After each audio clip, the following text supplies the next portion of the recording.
So describe to me where you are in your life right now, because I know you as a few different things. I know you as this really young, kind of gadabout, like insane girl running around the world, dating all these fabulous people, you know, kind of having every fabulous job, just doing everything amazing. And then I know you as a married lady with kids, and now you're still a married lady, but your kids are kind of going off and doing what they want. I know that like your youngest daughter is starting college, right?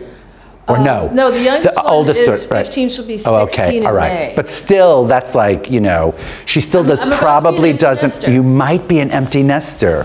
I mean, that's true, I might be, like, who knows if they're definitely gonna move out. But yeah, so I'm about to be an empty nester. And what are you thinking about mostly in your life these days? Mostly I'm thinking about pro-aging. I'm thinking about how to really take incredible care of myself so that I can enjoy aging, which I do because I get smarter every year. The only thing is that, you know, you want to fight the decrepitude. Like you want to be 110, but you don't want to be like rusted out and decrepit. Right. You know, and that doesn't mean that it's death becomes her and you should look like, you know, you did when you were 20, but also just really understanding like everything your body is going through from the molecular level on up, so that you can kind of support yourself with the right nutrition, the right vitamins, just the right mental health, all that stuff. And so that's why I started my blog, Webb on the Fly, 4 years ago. Which is good. Because do you think that maybe goes hand in hand a little bit with kind of looking in the mirror going, hey, a little decrepitude becomes you. You know what I mean? Like, because sometimes you can make mistakes, and there are so many actresses and models out there, and you look at them and you go like, what have they done? You know? Yeah. Like they just take it to this level where it's like, they're not really looking in the mirror properly, you know? Yeah. Like they don't see themselves, they won't see themselves age, so they take these crazy steps, these insane measures to kind of, you see what I'm saying? Yeah. It's like a form of dysphoria, or kind of like cosmetic anorexia, where you feel like you just have to be more and more made up, and that it's impossible not to be made up enough in order to look good. I don't really have dysphoria in that way. When we started working together, were there things that you thought needed to change in the industry? And what were they? And did they change? I'm not kidding.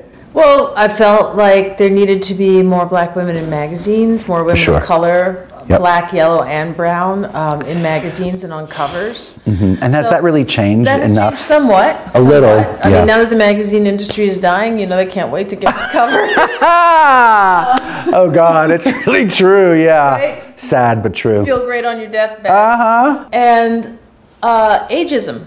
Well, yeah. And again, it's not even like the poles of ageism, like, you know, oh wow, it's Carmen de Lorifice, right? And she's amazing, and she's so old, and she still looks great. But that's not what you're talking about. You're talking about like, you know, people in their 40s and 50s, or 30s, 40s and 50s. Yeah. You know, it's like, as a model, you're kind of through by the time you're like in your 30s, which is sad. Or then you're like this fabulous, like older specimen who like gets dragged out once in a while to like, right? Yeah, to get like a poked. Classic car. Yeah, exactly, like a classic car. You know, so there's this inclusion thing that was never really, for me, it's like, you're talking about black people and people of color and people of different ideas and whatever shapes and ages, right? Yes. But for me, it was like anybody. Like I remember Polly Mellon and I used to be like tight, you know? And then one day, 20 years later, she just like kind of like threw me a little shade at this party, and I thought, oh my God, I guess today's the day. Today's the day. I'm sort of out. And you have to give it up to Polly because that's her job. You know, really, that's her job. Right. That's what fashion is. It's like you acknowledge something until you think it's kind of like over, and then you don't acknowledge it anymore. But so that's for us. But then I'm talking about like, you know, my observation about the message to women. You know, about how like they are obsolete or their clothes are obsolete or something, when it's like, you know, it's one shade of burgundy versus another shade of burgundy, like one's fabulous and one isn't fabulous. And how are they supposed to know that?